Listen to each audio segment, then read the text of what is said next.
డబ్బు, అనారోగ్యం, ఉద్యోగం, వ్యాపారం, అప్పులతో బాధపడుతున్నారా? మీకోసమే launch your future programme. Suman TV ప్రేక్షకులకి నమస్తే. లైఫ్ జర్నీ కార్యక్రమానికి స్వాగతం. Sponsored by 6JVR. జవలాపురం వారి రత్నాంజలి. మనకి మనుషులకు ఎవరికైనా కూడా రెండు మేజర్ ప్రాబ్లమ్స్ ఉంటాయి. ఒకటి ఫైనాన్షియల్, రెండోది రిలేషన్షిప్స్. ఈ రెండింటిని కరెక్ట్గా బ్యాలెన్స్ చేసుకోగలిగితే వాడు 90% లైఫ్ బాగుంటుంది. మేడం, మా తమ్మునికి పోయిన సంవత్సరం May 21st మ్యారేజ్ చేసిన మేడం. మ్యారేజ్ చేసిన నెక్స్ట్ డే midnightకే ఆ అమ్మాయి వెళ్ళిపోయింది మేడం. పిల్ల గురించి తెలుసుకోలేదా మరి? వాళ్ళ ఇంటి ముందున్న అబ్బాయితోనే వెళ్ళిపోయింది మేడం. అంటే ఇక్కడ తల్లి తండ్రికి తెలిసే చేసిండ్రంటారు. అయితే ఇంట్లో చెప్పిన అమ్మ నాన్నకి వాళ్ళు ఒప్పుకోలేరు, నేను ఎట్లయినా సరే పెళ్లి చేసుకుని అక్కడ నుంచి అయినా పారిపోతా అని చెప్పింది మేడం. ఆమె మీరు పోలీస్ కంప్లైంట్ ఇచ్చారా? వాళ్ళు ఏమన్నారంటే పోతే పోని బాబు మీ భార్యనే కదా అని అంటుంది సార్. ఒకసారి హిందూ మ్యారేజ్ యాక్ట్ ప్రకారం జరిగిన తర్వాత ఆ అమ్మాయి పెళ్లి చేసుకోనికి లేదు. ప్రీమ్యాటల్ కౌన్సిలింగ్ అనేది కనుక ఇప్పుడున్న సమాజం కనుక స్టార్ట్ చేయకపోతే ఇంకొక 5-10 yearsకి పెళ్లి అనే వ్యవస్థ ఇండియాలో ఉండదు. ఈయన అమ్మాయి కూడా అయిపోయింది. ఇప్పుడు సడన్ గా పెళ్లి చేసుకుని వెళ్ళిపోగానే ఏంటంటే వీళ్ళకు ఇంటెన్షన్ ఇమీడియట్లీ అర్థం కాదు. ఒక 20 లక్షలు ఇస్తాము, మా పిల్లని మీ దగ్గరనే పెట్టుకోండి అని. అంటే పిల్ల లేచిపోయిన పిల్లని కూడా తీసుకుపోయి మళ్ళీ ఆమెకి ఇష్టానికి విరుద్ధంగా వీళ్ళకి అంటగట్టాలని చూడటము తప్పు. మాజీ హస్బెండ్ ఏనా ఆయన, లేకపోతే ఇప్పుడు ప్రెసెంట్ హస్బెండ్? ప్రెసెంట్ అయితే సుజీత్ ఉంది. చీటింగ్ కేసు ఎలా బైగామి పెట్టచ్చు డెఫినెట్లీ. పెళ్ళయిన తర్వాత పిల్ల వెళ్ళిపోయింది, అమ్మాయి కూడా అయిన అల్లుడు నాశనం, జీవితం నాశనం, పైసలు వాయే, అన్ని వాయే. ఇప్పుడు సిగ్గు శరం లాంటివి ఏమీ లేకుండా రెండో బిడ్డను తీసుకొచ్చి మళ్ళీ ఈయన గంట పెడతాడట. ఎప్పుడైతే జీవితంలో మనకి మనుషులకు ఎవరికైనా కూడా రెండు మేజర్ ప్రాబ్లమ్స్ ఉంటాయి. ఒకటి ఫైనాన్షియల్, రెండోది రిలేషన్షిప్స్. ఈ రెండింటిని కరెక్ట్గా బ్యాలెన్స్ చేసుకోగలిగితే వాడు 90% లైఫ్ బాగుంటుంది, హ్యాపీగా ఉంటుంది. ఎప్పుడైతే ఈ రెండింటిని కలిపి చూడడం మొదలు పెడతామో, అంటే ఫైనాన్షియల్ అండ్ రిలేషన్షిప్స్, ఈ రెండింటిని ఇమోషన్ అండ్ ఫైనాన్షియల్, ఈ రెండింటిని ఎప్పుడైతే కలుపుతామో అప్పుడే అసలైన ప్రాబ్లమ్స్ అన్నీ మొదలైతాయి అనేది నాకు అనిపించింది. మన మొదటి గెస్ట్ నాగేశ్వరరావు గారు, పూజారి నాగేశ్వరరావు గారు. చాలా డైనమిక్ అడ్వకేట్. ఈయన మాట్లాడడం మొదలు పెడితే ఎంత పాయింట్ ఉంటుందో, ఆయన పనిచేయడం మొదలు పెట్టింది అసలు ఎవరికి అనిపించదు కానీ, ఎందుకంటే ఆఫ్ స్క్రీన్ కాబట్టి. కానీ ఇప్పుడు వరకు జరిగిన చాలా కేసెస్లో ఆయన ఇన్వాల్వ్మెంట్ లేకపోతే అస్సలు సాల్వ్ చేయడం ఇంపాసిబుల్. సార్ నమస్తే. అండ్ ఆవిడ మాట్లాడే విధానం చూస్తే ఎదురుగోళ్ళకి నిజంగా ఆమె చెప్పింది కరెక్టే, నేను మారిపోతే బాగుండు అన్న ఫీలింగ్ కలిగేలాగా ఒక మనిషిని మనస్సుని మెలేసే శక్తి ఉన్న వాయిస్ అది. సో ఆవిడే దివ్యవాణి గారు. అమ్మ నమస్తే. సో ఇప్పుడు వచ్చిన బాధ్యతలతోనో ఒకసారి మాట్లాడదాం, వాళ్ళ ప్రాబ్లం ఏందో చూద్దాము, దాని తర్వాత మనం దానిపైన డిస్కస్ చేసి ఏం చేయొచ్చు అనేది ఆలోచిద్దాం. అమ్మ నమస్తే. నమస్తే అండి. పేరు? నా పేరు విజయ్ మేడం. విజయ్. మీ పేరు? బబిత మేడం. ఓకే. ఏంది మీరిద్దరు? మా తమ్ముడు మేడం. తమ్ముడు. Okay okay. ఎక్కడి నుంచి వచ్చారు? వికారాబాద్. ప్రాబ్లం ఏంది మేడం, మా తమ్మునికి పోయిన సంవత్సరం May 21st మ్యారేజ్ చేసిన మేడం. మ్యారేజ్ చేసిన నెక్స్ట్ డే midnightకే ఆ అమ్మాయి వెళ్ళిపోయింది మేడం. డబ్బు బంగారం అన్ని తీసుకుని వెళ్ళిపోయింది మేడం. డబ్బు బంగారం అంటే వాళ్ళ ఇంట్లో పెట్టిన కట్నమా, లేకపోతే? మా దగ్గర వాళ్ళు కట్నం పెట్టారు మేడం, పెళ్లి కొడుకు తరఫు నుంచే పెడతారు మేడం. మేము పెట్టినదే ఆమె పేరు మీద పెట్టుకుని డబ్బులు అవన్నీ అరేంజ్ చేసుకుని వెళ్ళిపోయింది మేడం. ఆమె ప్రీ ప్లాన్ తోనే వచ్చింది మేడం. ఎంత ఉంటుంది వాల్యూ దాన్ని? 4-5 తులాస్ ఉంటుంది madam gold, 40-50 tolas silver madam, 2 lakhs cash madam. Okay. అంటే పిల్ల గురించి మీరు తెలుసుకోలేదా? అంటే లవ్ మ్యారేజా, arrange marriage? Arrange marriage. Arrange marriage. పిల్ల గురించి తెలుసుకోలేదా మరి? అంటే తెలుసుకునే మేడం, మంచి అమ్మాయి అనే చెప్పారు మేడం. మరి ఇంతకు ఎందుకు పోయింది మరి? ఎవరితో పోయింది? వాళ్ళ ఇంటి ముందున్న అబ్బాయితోనే వెళ్ళిపోయింది మేడం. అంటే ఆల్రెడీ రిలేషన్ లో ఉందామే? ఉందంట మేడం. ఓకే.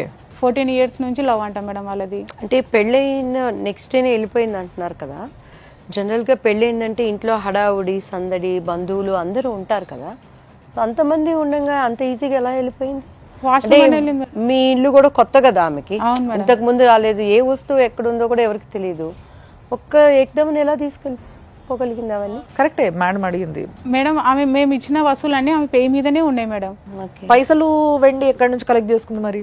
అంటే మా తమ్ముని బెడ్రూమ్ లోనే ఉన్నాయి మేడం డబ్బులు అవన్నీ. వాళ్ళిద్దరు అన్నలు ఉంటున్నారు అయితే. ఈయన చైన్, ఆయన రింగ్ అది పెట్టింది అంతా అబ్జర్వ్ చేసింది మేడం ఆమె. పిల్ల మీతో మాట్లాడింది అంటే పెళ్లి ఫిక్స్ అయిన తర్వాత మాట్లాడినరా మీరు? అంటే మామూలుగా మాట్లాడుతున్నారు? మాట్లాడిపోయలేదు మేడం, వాళ్ళ అమ్మ నాన్న వాళ్ళు ఏం మాట్లాడిపోయలేదు. మరి మీరు అడగలేదా ఒకసారి నేను మాట్లాడతా మరి ఏంది అని? ఆమె బిజీ ఉంది. అది ఒక రోజు మేడం ఆమె సైజు కొలతలకు షాపింగ్కి సిటీకి వచ్చిన మేడం, కొలతలకు డ్రెస్ అవి తీసుకొని వస్తే కూడా వాళ్ళ అమ్మ రంజాన్ పండుగకి వేరే దగ్గరికి వెళ్తే కూడా మేము వచ్చినందుకు ఆమె ఆ పండగ వదిలిపెట్టి ఇక్కడికి వచ్చింది మేడం, ఏడా ఆమెతో కలుస్తామని. అంటే ఇక్కడ తల్లి తండ్రికి తెలిసే చేసిండ్రంటారు అయితే? ఆ అమ్మాయి అయితే అన్నది మేడం, ఇంట్లో చెప్పిన మేడం, ఇంట్లో చెప్పిన అమ్మ నాన్నకి, వాళ్ళు ఒప్పుకోలేరు, నేను ఎట్లయినా సరే పెళ్లి చేసుకుని అక్కడ నుంచి అయినా పారిపోతా అని చెప్పింది మేడం ఆమె. పారిపోతే పెళ్లికి ముందు పారిపోతే అంటే వాళ్ళు అంటే తల్లి తండ్రి కూడా బ్లాక్మెయిల్ చేస్తుంటారమ్మా. రియల్ గా ట్రూ లవ్ అని అంటే వచ్చింది సరే, ఇష్టం లేకపోయినా పెళ్లి చేసుకున్న కట్టుబట్టలతో వెళ్ళిపోయిందని అనుకోవచ్చు. ఆ ఇల్లు చూస్తే కూడా మేడం వెళ్ళిపోదని అనుకో మేడం, సీసీటీవీ మేడం, ఇంతే ఇల్లు సీసీటీవీ, మళ్ళీ గేట్ స్టీల్ గేట్ మేడం, మొత్తం అసలు ఇంత చీమ కూడా ఈగ కూడా పోదు మేడం ఆడ. సో ఇప్పుడు మీరు ఏం అడుగుతున్నారు? వాళ్ళతో మాట్లాడినరా? వాళ్ళతో మాట్లాడినాం మేడం. ఆయన మాకు ఇప్పినంటే అది గలీజ్ది వదిలేయండి, అది రోడ్ మీద దొరికింది, ఆమె రేషన్ కార్డు లేదు, ఆధార్ కార్డు లేదు, మాకు సంబంధం లేదు. ఎవరంటున్నారు? వాళ్ళ నాన్న. ఇవన్నీ ప్రధానంగా మీరు సరే ఆమె వస్తువులు అండ్ బంగారం తీసుకుని వెళ్ళిపోయింది కదా, డబ్బులు కూడా తీసుకుని వెళ్ళిపోయింది కదా, మీరు పోలీస్ కంప్లైంట్ ఇచ్చారా? ఇచ్చాం సార్. పోయిన రోజే పోయినాం సార్. ఏమన్నారు వాళ్ళు? వాళ్ళు ఏమన్నారంటే పోతే పోని బాబు మీ భార్యనే కదా అని అంటుంది సార్. ఎఫ్ఐఆర్ కూడా 3 days తీసుకుని సార్, అది కూడా చీటింగ్ కేసు పెట్టమంటే చీటింగ్ కేసు పెట్టలేదు. Police station Vikarabad. తర్వాత మిస్సింగ్ కేసు పెట్టారా? తర్వాత మిస్సింగ్ కేసే పెట్టారు సార్. ఆపోజిట్ నుంచి వాళ్ళ అమ్మ వాళ్ళ సెకండ్ మదర్, అమ్మాయి వాళ్ళ సెకండ్ మదర్ మాకు ఫోన్ చేసింది సార్. ఫోన్ చేసి అమ్మ మీ పోలీసు వాళ్ళు చేస్తుర్రో ఏమో వెతుకుతుర్రో లేదో, మంగళహాట్ పిఎస్లో అయితే ఆ అమ్మాయి ఉంది, మీరు రండి పోలీసు వాళ్ళు తీసుకున్నానంటే మేము మాకు ఉన్న ఏఎస్ఐని తీసుకొని మేమిద్దరం కలిసి వెళ్ళినాం సార్. ఆడ వెళ్తే ఆ అమ్మాయి వాళ్ళ అత్త ఇంకో ఆమె ఎవరో 3-4 ఆమె ఎవరో ఒక లీడర్ని అట్లా తీసుకొచ్చింది సార్. ఆ అబ్బాయిని అమ్మాయి ఉంది సార్, ఉంది. పోలీస్ అయినా కూడా ఏం చేసిన, ఏందమ్మా ఇట్లా పోయినావు కదా, తీసుకెళ్ళినావు కదా అంటే, అవును మా నాన్నకి చెప్పినా ఒప్పుకోలేదు ఆయన, అందుకే నేను ఇట్లా చేయాల్సి వచ్చిందని చెప్పింది సార్ ఆమె. తర్వాత కేసు పరిస్థితి ఏమైంది? కేసు పరిస్థితి మేము డిఎస్పీ దాకా, ఎస్పీ దాకా కూడా అట్లా పోయినాం సార్. అమ్మా చేస్తారు 2 సార్లు ఆయన ఏం చేయలేదు సార్. వాళ్ళు చేస్తారు అది ఒకటే, ఏదన్నా ఉంటే కోర్టులో వేయండి మీరు. లాయర్ దగ్గర కూడా పోయినాం సార్ మేము, కేసు వేయండి అని చెప్పినాం. అది కూడా 1 year దానికి వచ్చింది సార్, అది కూడా అప్డేట్ ఏం లేదు. ఏమన్నా అంటేనేమో స్టాంప్ లేదు, ఫైనల్ రిపోర్ట్ ఫైనల్ రిపోర్ట్ ఎవరు సబ్మిట్ చేస్తారు? పోలీస్ వాళ్ళు కోర్టుకు సబ్మిట్ చేస్తారు ఫైనల్ రిపోర్ట్ చేస్తారు. సో జడ్జి గారు మొత్తం పరిశీలించిన తర్వాత ఫైనల్ రిపోర్ట్ అకార్డింగ్ టు లా ఉందనుకోండి, ఇమీడియట్లీ షార్ట్ షీట్ చేసేసి కోర్టులో కేసు స్టార్ట్ అవుతుంది. ఒకవేళ ఫైనల్ రిపోర్ట్ వేయటంలో ఏమైనా తేడా ఉంటే జడ్జి గారు రిటర్న్ చేస్తారు. ఆ కోర్టుకు సంబంధించి ఒక కానిస్టేబుల్ ఉంటారు, అది కంపల్సరీ ఫుల్ఫిల్ చేసేస్తారు. బట్ ఎందుకు పెట్టరు వాళ్ళు ఎక్కువ. అమ్మాయి ఎక్కడుంది ఇప్పుడు? ప్రెసెంట్ హైదరాబాద్ అశోక్ నగర్ లో ఉంటుందని మేము తెలుసు మేడం, అంతే. వాళ్ళకి పెళ్లి జస్ట్ లివింగ్ పెళ్లి అయింది, చేసుకుంది. మేము 15 days వెళ్ళాం కదా మేడం, అది నల్లపూసలతో ఇట్లా తాళి చూపిస్తుంది, నేను పెళ్లి చేసుకున్నా, నాకు ఈయననే చేస్తాం, ఈయనతోనే ఉంటా.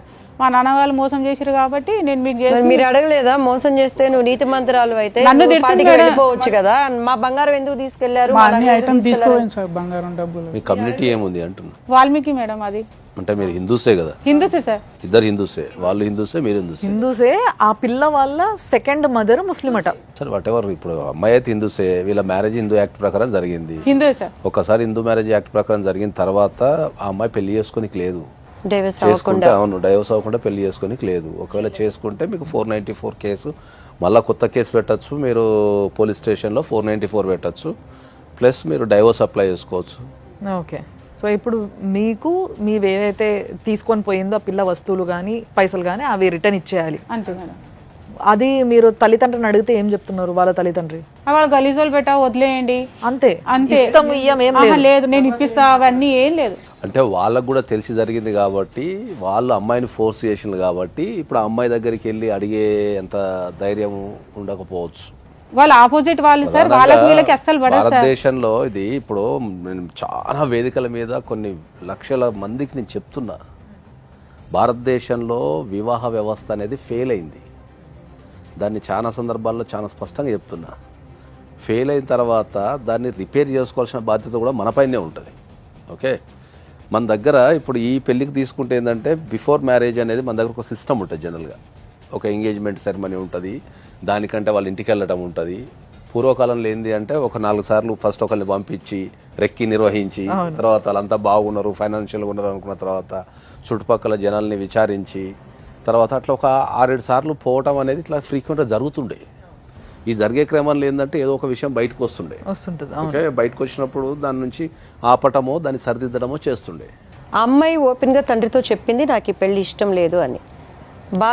బాధితుడుగా తినికి అసలు తెలీదు వాట్ హ్యాపెండ్ అని. ఇక్కడ తప్పు ఎవరిది? తల్లిదండ్రులు 100% తల్లిదండ్రులు.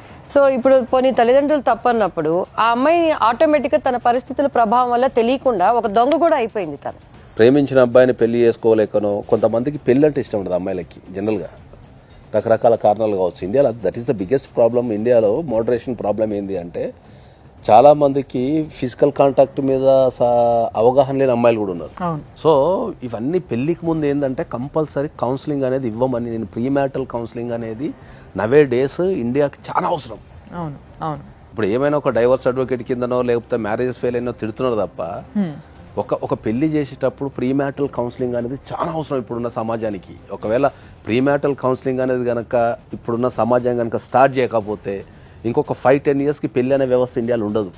యువత మేబీ సెల్ ఫోన్స్ ద్వారా కానీ అండ్ ఒక్కొక్కరు చేసే ఇన్సిడెంట్స్ ద్వారా కనెక్ట్ అయిపోతున్నారు. మంచి కన్నా ఎక్కువ చెడుకి కనెక్టివ్ అయిపోతున్నారు. టెక్నాలజీ అనేది జీవితాన్ని ఎప్పుడో పర్సనల్ జీవితాన్ని నాశనం చేసేసింది టెక్నాలజీ. పూర్వకాలంలో ఎవరన్నా ఒక అమ్మాయి ప్రేమించింది అనుకుందాం, సపోజ్ ప్రేమించిన తర్వాత ఇంట్లో పసిగట్టారు. పసిగట్టిన తర్వాత ఏం చేశారు? అరే పసిగట్టిన తర్వాత సమాజంలో ఇది చేసిపోద్దనో, లేకపోతే ప్రేమించిన అబ్బాయి మంచోడు కాదనో, లేకపోతే కులాలు డిఫరెన్స్ ఉన్నాయని చెప్పేసి అమ్మాయికి ఏం చేస్తుండే? బలవంతంగా వేరే పెళ్లి చేస్తుండే. సో బలవంతంగా వేరే పెళ్లి చేసిన తర్వాత ఏంది? ఆ అమ్మాయి వేరే ఊరికి వెళ్ళిపోతుండే. ఊరికి వెళ్ళిపోయిన తర్వాత అప్పుడు ఒకవేళ ప్రేమించిన వ్యక్తిని కాంటాక్ట్ చేయడానికి అప్పుడు సెల్ ఫోన్స్ కానీ ఇవన్నీ లేవు. లేనట్లు ఈ అమ్మాయి అక్కడికి పోయిన తర్వాత ఏం చేస్తుండే? ఆ కొత్త ఇంటికి పోయినప్పుడు ఏం చేస్తుండే? ముఖాభావంగా ఉండటము, లేకపోతే డిప్రెషన్లు ఉండటము, ఈ రకరకాలు ఉంటుండే. ఉన్నప్పుడు వాళ్ళు ఏమనుకుంటుండే? పెళ్ళైన అత్తమామలు కానీ కొత్త కదా, కొత్త ఇంటికి వచ్చింది కదా, తల్లిదండ్రులు మిస్ అవుతుంది అని వీళ్ళు ఆ కొరలో ఉంటుండే. ఓవర్ ద పీరియడ్ ఏమవుతుందంటే అక్కడ ఉండి ఉండి ఉండి ఉండి ఒక 1 నెల రోజులకో 2 నెలలకో 3 నెలలకు అడ్జస్ట్ అయిపోయి ఆ పరిస్థితులకు అడ్జస్ట్ అయిపోయి మెల్లగా భర్తతో మాట్లాడము, కాపురాలు చేయడం, ఇట్లా చేసుకొని పిల్లలు అంటుండే. కానీ ఇప్పుడు అంత టైం కాదు. ఇప్పుడు అదే చెప్తున్నా, ద సేమ్ సిచ్యువేషన్ లో అదే సెల్ ఫోన్ ఉంది కదా, ఎక్కడున్నా నీకు నచ్చిన బాయ్ ఫ్రెండ్తో నువ్వు తెల్లవాళ్ళు కాంటాక్ట్లో ఉంటే ఇంకా నీ కనెక్షన్ ఎక్కడ కట్ అయిపోతుంది. వీళ్ళ దగ్గరకు వస్తే పాపం ఈయన అమ్మాయి కూడా అయిపోయింది. ఇప్పుడు ఒకటి వీళ్ళు చేసిన తప్పు ఏదైనా ఉంది అని అంటే ఒకటి ఏంటంటే పిల్లతోనే నేను మాట్లాడాలని గట్టిగా అడుగు ఉండాల్సింది. There are N number of cases. నాకు డైలీ రెగ్యులర్గా 50 to 100 కేసెస్ కొత్తవి వస్తాయి నా దగ్గరికి పర్ డేకి. ఇవి వచ్చినప్పుడు ఈ డేటా అంతా అనలైజ్ చేస్తే ఏముంటుంది తెలుసా? మ్యాక్సిమం పెళ్ళి అనేది వితిన్ 1 month నుంచి 2 months మధ్యలో అవుతుంది. పెళ్లి చూపుల దగ్గర నుంచి పెళ్లికి. అవును. దీంట్లో మ్యాక్సిమం మేము మాట్లాడుకోవడం లేదు, మాట్లాడుకోలేదు అనేది సెకండ్ అంశం ఉంటుంది. ఎందుకు అంటే టైం లేదనో, లేకపోతే ఎన్ఆర్ఐసే వెళ్ళిపోవాలనో, లేకపోతే వీసా ప్రాసెస్ అనో, లేకపోతే ఇంకో ప్రాసెస్ అనో ఏదో ఒక కారణం చెప్తారు.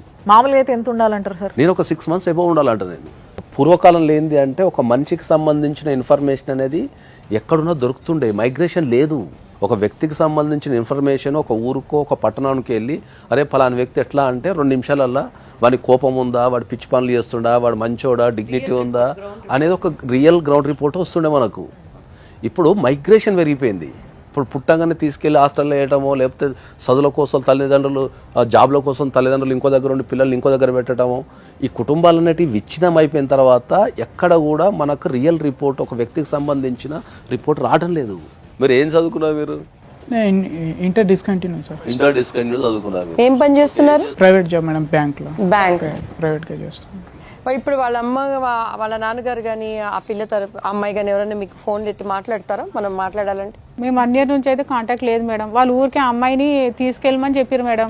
2 monthsకి ఫోన్ చేశారు మేడం. వాళ్ళు 20 lakhs అట్లా ఇస్తాము, మీరు మీ అమ్మాయిని పెట్టుకుంటారా, పెట్టుకోండి అది అంటే మీరు 1 కోటి రూపాయలు ఇచ్చినా మాకు వద్దు అని చెప్పినా మేడం. అయితే ఊరికి అట్లా అంటారు కదా, మ్యారేజ్ అయిపోయింది. తప్పు మీద తప్పు ఇది. ఫస్ట్ ఇష్టం లేని పెళ్లి చేయడం ఓ తప్పు, నేను ఆ పిల్లగానితో వెళ్ళిపోతాను చెప్పంగా కూడా ఈ పిల్లగాని బలి చేసుడు ఇంకో తప్పు. మళ్ళీ మూడోది ఇప్పుడు మళ్ళీ ఇంత పెద్ద తప్పు అయిపోయిన తర్వాత లేదు మేము 20 లక్షలు ఇస్తాం పిల్లని తీసుకుపోర్రి అంటే వీళ్ళే ఉత్తిగా దొరికిర్రు వీళ్ళు అమాయకుల్లాగా.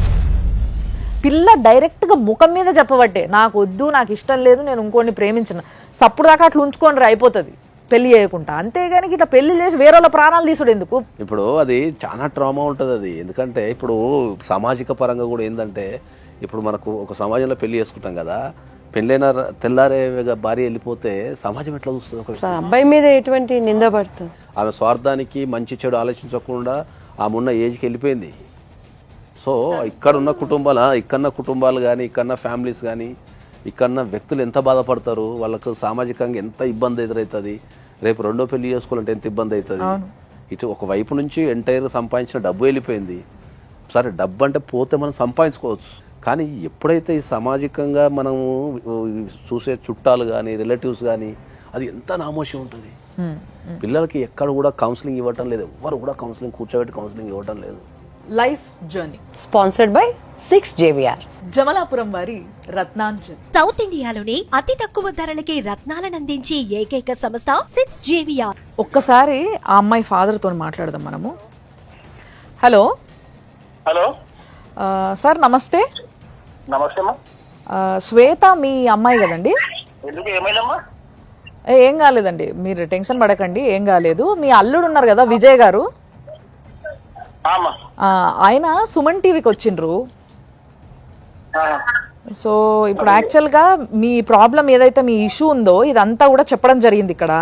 సో ఇప్పుడు ఫస్ట్ ఆఫ్ ఆల్ నేను మీతో మాట్లాడాలనుకున్నది ఏంటంటే అండి, మీ అమ్మాయి మీకు ముందే చెప్పిందట కదా నాకు ఎదురుగున్న అబ్బాయి అంటే ఇష్టం, ఇంటి ఎదురుగున్న అబ్బాయి అంటే.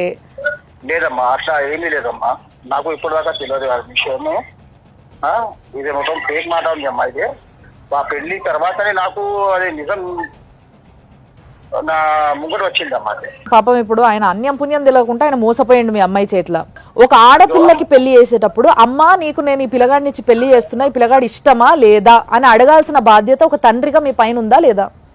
అమ్మా అదే ఫోటో చూపెట్టినాను. ఫోటో చూపెడితే మా అమ్మాయి చెప్పింది నేను ఆయనకి చేసుకుంటాను డాడీ, నువ్వు ఎక్కడ నా సంబంధం చేసినావా అక్కడనే చేస్తానని. ఆ పెళ్లి అయిన తర్వాత 2 days తర్వాత అది ఆ మాట జరిగింది. ఇప్పుడు మరి నాకు తెలిసింది పెళ్ళైనాక 2 days కి మీ అమ్మాయి వెళ్ళిపోయింది, కానీ పెళ్లి కాకముందు 7 సంవత్సరాల నుంచి ఒక పిల్లోని ప్రేమిస్తున్న విషయం మీకు తెలియదా అండి తల్లిదండ్రిగా ఇంట్లోకి? లేదమ్మా, నా ఇంట్లో ఎవరికి తెలియదు. आपको जो बात करना है एक बार हमारा मैडम है यहाँ पे दिव्यवाणी जी, उनसे बात करिए. ఇదే ఇప్పుడు విజయ్ స్థానంలో మీ కొడుకుంటే మీరు ఏం చేస్తారండి?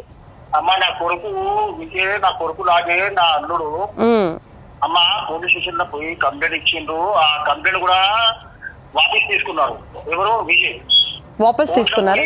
తీసుకోలేదట. వీళ్ళు ఇప్పుడు మా ఎదురుగానే ఉన్నారు, కంప్లైంట్ ఇక్కడే ఉంది, వాళ్ళు వాపస్ తీసుకోలేదు. ఎఫ్ఐఆర్ తీసేసిండ్రంట అమ్మా. ఎఫ్ఐఆర్ తీసేసిండ్రు. ఎఫ్ఐఆర్ రిటర్న్ కంప్లైంట్ తీసుకున్నారంట. కంప్లైంట్ చేసిండ్రు. కంప్లైంట్ చేసిన తర్వాత మళ్ళీ రిటర్న్ తీసుకున్నారు. ఎందుకు పెట్టాలి కేసు, ఎందుకు జరపాలి కేసు అది నేను చెప్తాను బాబు, నేనున్నాను బాబు, నువ్వు ఎక్కడ దాకా పోతావా, నా చిన్న బిడ్డకి ఇస్తాను బాబు నీకు, అదే కూడా చెప్తాను నేను. ఆ విజయం ఉంటే ఎక్కడ అడగండి మీరు. చిన్న బిడ్డ నుంచి పెళ్లి చేస్తారా? ఆమె 12-13 years ఏంటండి ఏం మాట్లాడుతున్నారండి మీరు? చిన్న పిల్ల మేడం ఆమె. నా చిన్న కూతురు వయసు అమ్మా ఇప్పుడు 16 years అమ్మా, 17 నడిపిస్తుంది. 16 అయినా కూడా మైనరే. పెళ్ళైన తర్వాత అమ్మాయి వెళ్ళిపోయింది నైట్. సో దానిపైనే ఈ అబ్బాయి వెళ్ళి కంప్లైంట్ ఇచ్చారు. ఓకే, ఇచ్చిన తర్వాత పోలీస్ వాళ్ళు immediately missing case, women missing case అనేది బుక్ చేస్తారు. ఎందుకంటే అమ్మాయి కనిపించకుండా పోయింది కాబట్టి ఎప్పుడైనా మిస్సింగ్ కేసు బుక్ చేస్తారు. పోలీస్ వాళ్ళ డ్యూటీ ప్రకారం ఏంటంటే మిస్సింగ్ అయిన ఉమెన్ని ట్రేస్ చేశారు. సో ట్రేస్ చేసి తర్వాత ఏంటంటే ఆ కేసు క్లోజ్ అయిపోతుంది, బికాస్ అది ఉమెన్ మిస్సింగ్ కేసు. అది ఓకే ఓకే. దీంట్లో చాలా స్పష్టంగా ఏం చేశారంటే ఏవైతే ఉమెన్ మిస్సింగ్ అయిందో ఆమెను ట్రేస్ చేసి తీసుకురావడం జరిగింది కాబట్టి క్లోజ్ అయింది కేసు అయిపోయిందని చెప్పి ఫైనల్ రిపోర్ట్ వేసేసారు. దీంట్లో అబ్బాయికి కానీ ఆయనకు కానీ ఇంకెవరికి కానీ లీగల్ నాలెడ్జ్ లేదు. ఓకే, పెట్టిన తర్వాత అమ్మాయి స్ట్రెస్ అయింది. అంటే వీళ్ళు చేసిన తప్పు ఏంటంటే ఈ నగలు ఎత్తుకుపోయింది ఇవన్నీ మెన్షన్ చేసి ఒక చీటింగ్ కేసు కింద ఏం పెట్టలేదండి. ఇప్పుడు దీంట్లో ఏంటంటే ఒక వాక్యం అయితే రాశారు, ఒక్కటే లైన్. ఎందుకంటే కంప్లైంట్ చాలా చిన్నది. కంప్లైంట్ అనేది ఎక్స్పర్ట్స్ రాయగలిగితేనే అది బ్యూటిఫుల్గా ఉంటుంది, దాంట్లో ఏం రాయాలో ఏమొద్దో అని ఉంటుంది. మ్యాక్సిమం కంప్లైంట్స్ అనేది ఎమోషనల్గానో లేకపోతే అర్థం కాకనో టెన్షన్లో రాసేస్తారు. వెళ్తూ వెళ్తూ ఇవన్నీ తీసుకొని వెళ్ళిపోయిందని రాసిండు ఆయన. ఈయన రాయాల్సింది ఏముంటుంది, ఇంటెన్షనల్గా నన్ను పెళ్లి చేసుకొని సడన్గా పెళ్లి చేసుకుని వెళ్ళిపోగానే ఏంటంటే వీళ్ళకు ఇంటెన్షన్ ఇమీడియట్లీ అర్థం కాదు. ఓవర్ ద పీరియడ్ అంటే ఒక 1 monthకో 15 daysకో అప్పుడు ఓవర్ ద పీరియడ్ వీళ్ళకి అర్థమవుతుంది. సో వీళ్ళు ఆ షాక్లో ఉంటారు కాబట్టి మ్యాక్సిమం ఫ్యాక్ట్స్ మాత్రమే చెప్పగలుగుతారు. బిహైండ్ ద ఫ్యాక్ట్స్ ఏముందనేది వాళ్ళు రాయలేరు. అది థర్డ్ పార్టీ ఎక్స్పర్ట్ మాత్రమే రాయగలుగుతాడు. ఇప్పుడు నేనున్నా అనుకో, ఇట్లాంటి సమస్యలు రోజు కొన్ని 100 చూస్తాం కాబట్టి మేము బిహైండ్ ద రీజన్ అంటే ఈ ఇన్సిడెంట్ జరిగింది కదా దీని వెనక రీజన్ ఏమై ఉండొచ్చు అనేది మీరు రాస్తారు. ఆలోచిస్తారు. అట్లా నెక్స్ట్ లెవెల్ ఏం చేయాలా, ఇదే కంప్లైంట్ని మళ్ళీ మనం చీటింగ్ కేసు కింద పెట్టచ్చు. తర్వాత ఒకవేళ పెళ్ళైనట్టు అమ్మాయికి పెళ్ళైనట్టు ఏమైనా ప్రూఫ్స్ ఉన్నా ఆ అమ్మాయి చెప్పిన 494 అంటే మనకు వేరే వివాహం చేసుకుంది కాబట్టి మనం దాన్ని బైగామి అంటాం. బైగామి అంటే ఏంటంటే ఆల్రెడీ ఒక మ్యారేజ్ ఎగ్జిస్టింగ్లో ఉండగా వితౌట్ టేకింగ్ ఎనీ డైవర్స్ ఇంకో వ్యక్తిని పెళ్లి చేసుకుంటే బైగామి అంటాం. బైగామి కింద కూడా ఆయన ఇమ్మీడియట్లీ కేసు పెట్టాలి. దానికి శిక్ష ఎలా ఉంటుందండి? బైగామికి మీకు అప్ టు 5 years జైలు శిక్ష పడుతుంది. మేము అడుగుతున్నది ఒకటేనండి, సింపుల్ గా చెప్పేయండి. మీ నిర్ణయం ఏమనుకుంటున్నారు? వాళ్ళ బంగారం పెళ్లికి ఏం పెట్టారో అది ఇచ్చేస్తారా, లేకపోతే కోర్టుకు వెళ్ళి చూసుకోమంటారా? కోర్టుకు వెళ్ళి చూసుకోమంటారు. ఓకేనండి. యా, సో ఇది ప్లాన్డ్ అండి నాగేశ్వరరావు గారు. సురేందర్ గారు, మీరు మీ బిడ్డకి ఏది ఇష్టమో ఏది ఇష్టం లేదో తెలుసుకోకుండా పెళ్లి చేయడము, ఆ పిల్ల వెళ్ళిపోయిన తర్వాత కూడా రీసెంట్ గా 2 నెలల కింద వాళ్ళకి ఒక 20 లక్షలు ఇస్తాము మా పిల్లని మీ దగ్గరనే పెట్టుకోండి అంటే పిల్ల లేచిపోయిన పిల్లని కూడా తీసుకుపోయి మళ్ళీ ఆమెకి ఇష్టానికి విరుద్ధంగా వీళ్ళకి అంటగట్టాలని చూడడము తప్పు.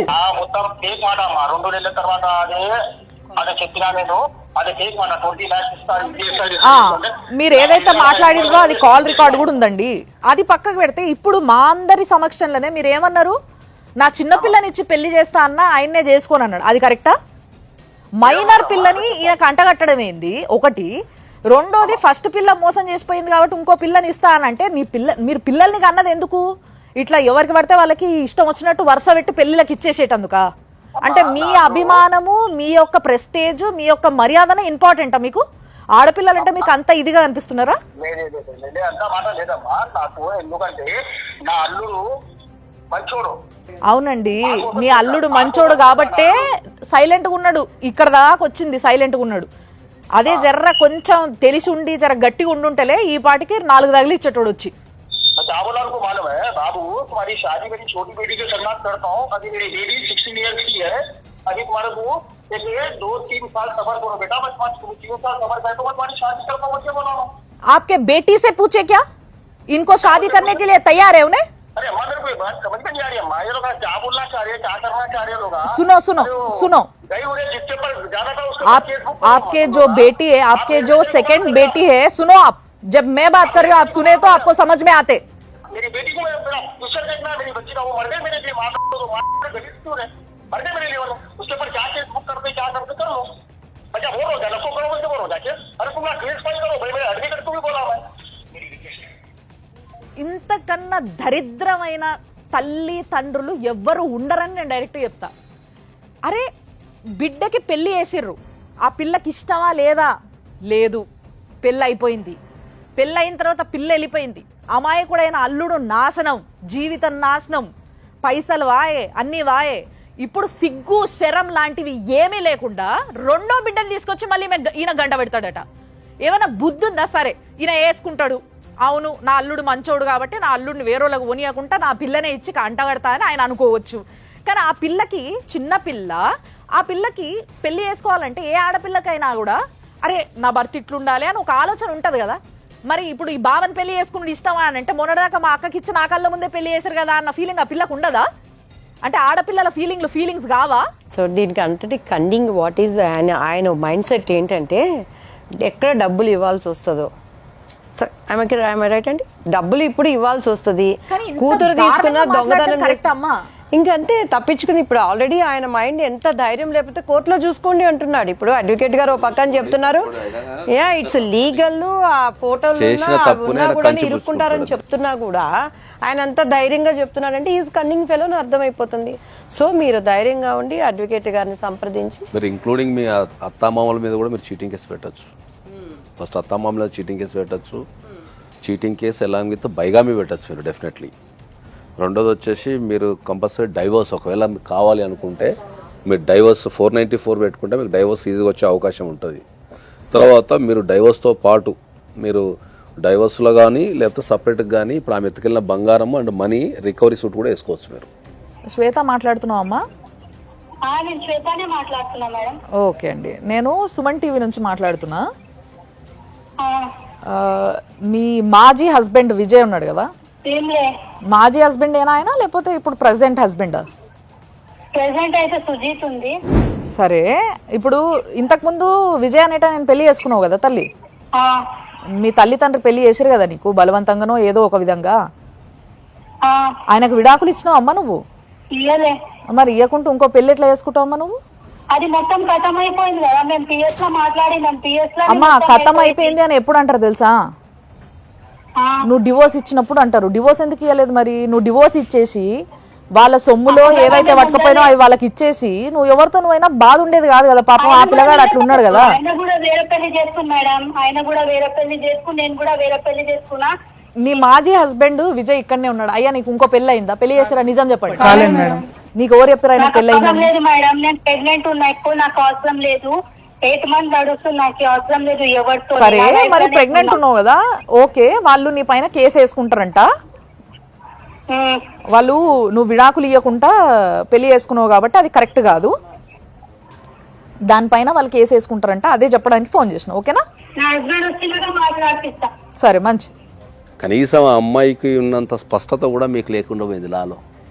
ఆ అమ్మాయి చాలా స్పష్టంగా చెప్తుంది, పోలీస్ స్టేషన్ వచ్చినా పోలీస్ స్టేషన్లు అన్నీ అయిపోయినాయి, నేను పోయి పెళ్లి చేసుకున్నా, ఆయన పోయి పెళ్లి చేసేసుకున్నాను అని చెప్పేసి చాలా అయిపోయిందని విషయాన్ని చాలా స్పష్టంగా చెప్తున్నది. వాళ్ళ నాన్నకు భయపడి పిఎస్కి వచ్చి ఆమె ఇది సరెండర్ అయింది సార్ అక్కడ మంగళఘాట్ పిఎస్లో. అంతే, భయపడి వచ్చింది అంతే. కానీ ఏం దీంట్లో నిజం చెప్పాలంటే ప్రధానంగా అన్ని తప్పులు మీ సైడ్ నుంచి ఉన్నాయి. వెరిఫై చేసుకోవాల్సిన బాధ్యత. ఒకవేళ ఆ అమ్మాయి మాట్లాడతాను లేదు పెళ్లికి ముందే అంటే ఎందుకు మాట్లాడతాను లేదు, ఆ సమస్యను మీరు అక్కడనే సాల్వ్ చేసుకుని ఉంటే, ఒకవేళ అమ్మాయితో మాట్లాడి వాళ్ళ ఫాదర్ వాళ్ళకి ఇప్పుడు నేను కాదంటాను లేనమ్మా, మన భారతదేశంలో రకరకాల కులాలు, మతాలు, పద్ధతులు, ఆచారాలు కొన్ని వందలు ఉంటాయి. ఇప్పుడున్న సమాజంలో పెళ్లికి ముందు కంపల్సరీ మాట్లాడాల్సిన అవసరం ఉంది. సో అక్కడ ఒక తప్పు జరిగిపోయింది. దాని తర్వాత ఏమైంది, లీగల్గా తీసుకునే ప్రొసీడింగ్స్ కూడా చాలా గట్టిగా లేవు. అది మెయిన్, దట్ ఈస్ మెయిన్ అండి. లీగల్గా కనుక స్టార్టింగ్లోనే ఇప్పుడు ఒకవేళ ఇప్పుడు మిస్సింగ్ కేసు పెట్టారు కదా, ఈ మిస్సింగ్ కేసు క్లోజ్ అయిన ఎంబటే ఇమీడియట్లీ మళ్ళీ చీటింగ్ కేసు ఎంటైర్ ఫ్యామిలీ మీద కనుక పెట్టుంటే ఎలాంగ్ విత్ అంటే వీళ్ళకు కూడా తెలుసు, వీళ్ళు ఫాదర్ మదర్ ఒకటి తెలుసు. నాగేశ్వరరావు గారు, ఒకవేళ ఆ అమ్మాయి మోసం చేయాలనుకుంటే మాట్లాడినా కూడా మోసం చేస్తుండొచ్చు, తండ్రికి భయపడి. ఫాస్ట్ ఈజ్ ఫాస్ట్ అయింది. ఇప్పుడు వీళ్ళకి కావాల్సింది ఏంటి? డబ్బు కావాలి, లీగల్ గా డివోర్స్ కావాలి. డైవోర్స్ కావాలా, డబ్బు మనం కావాలా? చేయగలమా? మనం డెఫినెట్లీ చేయొచ్చు. దాంట్లో మీకు ఆయనకు అదే కదా ఇబ్బంది ఏం కావాలి. లేదు. అమ్మాయి వచ్చినా వీళ్ళు ఇప్పుడు తీసుకోరు. దీంట్లో డైవోర్స్ చాలా ఈజీగా వచ్చేస్తుంది. ఎందుకంటే ఆల్రెడీ అమ్మాయి వేరే మ్యారేజ్ చేసుకుంది, ఆల్రెడీ కన్సీవ్ అయిపోయింది, కాబట్టి ఆమె దొరికిపోయింది. ప్రెగ్నెన్సీ లేదు అంటే మనం మ్యారేజ్ని ప్రూవ్ చేయడం కష్టం. తనే నోట్తో చెప్తుంది. నోట్తో చెప్తుంది. మనకు అక్కడ రేపు కోర్టుకు పిలిచినా కూడా సాక్ష్యాలు ఉంటాయి, పిల్లలు ఉంటారు. కాబట్టి ఆయనకు డైవోర్స్ అనేది చాలా ఈజియెస్ట్ ప్రాసెస్. రెండోది క్రిమినల్ కేసు అనేది కూడా ఆయన పెట్టుకోవచ్చు. తను ఏమైతే దొంగతనంగా తీసుకువెళ్ళిపోయిందో ఆ వాళ్ళకి క్యాష్ కానీ ఆ సొమ్ము ఈ కేసులో డెఫినెట్లీ వస్తాయి. సో ఇప్పుడు వరకు మీరు తెలుసో తెలియకనో చేసిన తప్పులు ఏవైతే ఉన్నాయో వాటిని సరిదిద్దుకుంటూ మీరు ఇప్పుడు కొంచెం ఆ గైడెన్స్లో మీరు ఏమేమి కేసులు వేయాలి, ఎట్లా వాటికి తగ్గట్టుగా మీరు ఇది చేసుకోవాలనేది చూసుకొని చాలా మంది మన దగ్గరకు వచ్చిన maximum cases 100 out of 100 cases వాళ్ళు ఎంత చదువుకున్న వాళ్ళైనా చదువు లేని వాళ్ళైనా చేస్తున్న తప్పు ఎక్కడుంది అని అంటే చట్టాలు తెలుసుకోకపోవడం. సో చట్టం అనేది కొంత గొప్ప కొంచెం నాలెడ్జ్ ఉంటే దానిపైన ఏ టైంలో ఏ కేసు వేయాలి, మన వైపు ఏముంది వాళ్ళ వైపు ఏముంది అనే నాలెడ్జ్ తెచ్చుకుంటే ప్రతి ఒక్కరికి కష్టము నష్టము చెప్పిరావు, వచ్చినప్పుడు వాడుకోవడానికి ఉంటుంది. ఇక్కడ తింది తప్పులేదు. మన సంప్రదాయాలు మాట్లాడుకుంటారు, కొంతమంది మాట్లాడుకోరు. ఇప్పుడు కల్చర్ పెరిగింది sir, to be frank. Second one వచ్చి జనరల్గా నేను ఒక అడ్వకేట్ దగ్గరికి వెళ్తాను. ఇప్పుడు ఆ ప్రాబ్లంలో నేనే ఉన్నాను. అడ్వకేట్ నీతిపరుడుగా ఉండాలి, అడ్వకేట్ తన పక్షాన నిలబడేవాడిగా ఉండాలి. ఎందుకంటే మనం లాయర్స్ కాదు, మనకి తెలియదు, ఎప్పుడు ఉండరు. కాకపోతే ఈ ప్రోగ్రాం ద్వారా మంచి చదువులు చదువుకున్న అడ్వకేట్స్ కానీ చట్టాలని సంరక్షిస్తూ వాటి గురించి తెలుసుకున్న వాళ్ళు కూడా, ఇప్పుడు మీరు ఒక కేసు చెప్పారు కదండి, దాని పేరేంటి? బైగామి అనేది ఉన్నది. ఇంతవరకు ఆ పేరే నేను కొత్తగా వింటున్నాను. సో ఈ సమస్య రాబట్టి మనకు తెలుస్తుంది. వచ్చినప్పుడు అడ్వకేట్స్ కూడా టు బీ ఫ్రాంక్గా వాళ్ళకి తెలియచెప్పి చేసినప్పుడు డెఫినెట్గా వాళ్ళు విన్నర్స్. ఇప్పుడు ఆ అబ్బాయికి అమ్మాయిని సంసారం చేయాలని లేదు, తనకు మోసపోయాడు, డైవర్స్ కావాలి, వాళ్ళ డబ్బు వాళ్ళకి కావాలి. దీంట్లో ప్రధానంగా వీళ్ళకు ఈ పోలీసు వ్యవస్థ నుంచి కూడా అంటే వాళ్ళు ఇక్కడ పేపర్ డాక్యుమెంటేషన్ ప్రకారం అయితే ఇక్కడ కరెక్టే ఉంది, కానీ పోలీస్ స్టేషన్లో ఏం జరిగింది అనేది కానీ ఆయనకు సరైన నాలెడ్జ్ లేదు. జనరల్గా ఆయనకు సరైన నాలెడ్జ్ ఇవ్వాల్సిన బాధ్యత పోలీసు వాళ్ళ మీద కూడా ఉంటుంది. భారతదేశంలో కానీ ఈ భూప్రపంచంలో ఏ దేశంలో అయినా సరే పోలీసు వాళ్ళని చూసినా, పోలీస్ స్టేషన్ అన్నా, పోలీస్ స్టేషన్కి వెళ్ళాలన్నా, పోలీసు వాళ్ళతో మాట్లాడినా ఒక రకమైన భయం ఉంటుంది.